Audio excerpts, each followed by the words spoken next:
अस्सलाम वालेकुम दोस्तों, पाकिस्तान क्रिकेट टीम श्रीलंका से सीरीज हार गई।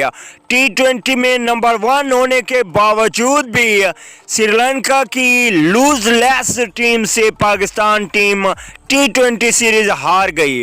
इसकी वजह बताते हुए मिसबाह-उल हक ने कहा कि हम ये सीरीज बाबर आजम की वजह से हारे, जो कि एक घटिया बात थी।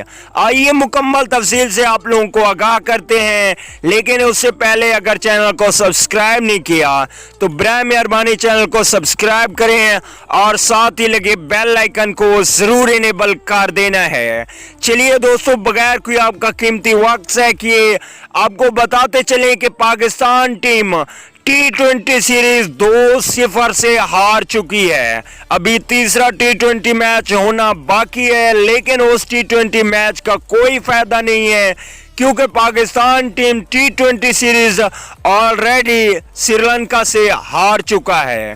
पाकिस्तान क्रिकेट टीम के chief selector, batting coach, head coach Misbah ul हक ने प्रेस कॉन्फ्रेंस करते हुए कहा कि हम अगर सीरीज हारे हैं श्रीलंका से तो उसकी सबसे बड़ी वजह बाबर आजम है।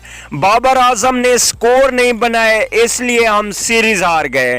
तो आप लोग ने कमेंट करके ज़रूर बताना है कि मिसबाह-उल हक का ये कहना ठीक है कि बाबर आजम ही श्रीलंका से हारने की वजह है।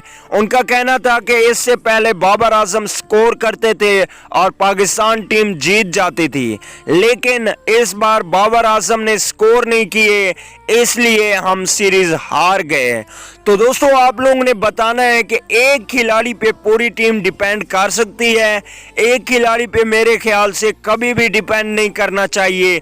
11 खिलाड़ी होते हैं तो 11 खिलाड़ियों को परफॉर्म करना चाहिए, तब जाके टीम जीतती है। जब आप एक खिलाड़ी पे भरोसा करोगे तब यही असर होगा आप लोगों के साथ।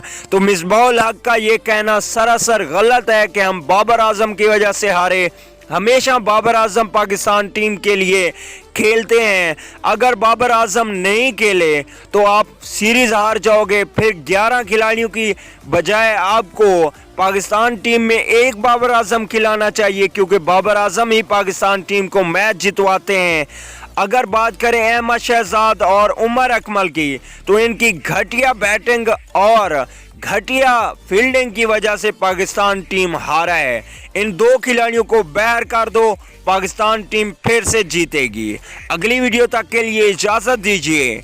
आला निगहबान।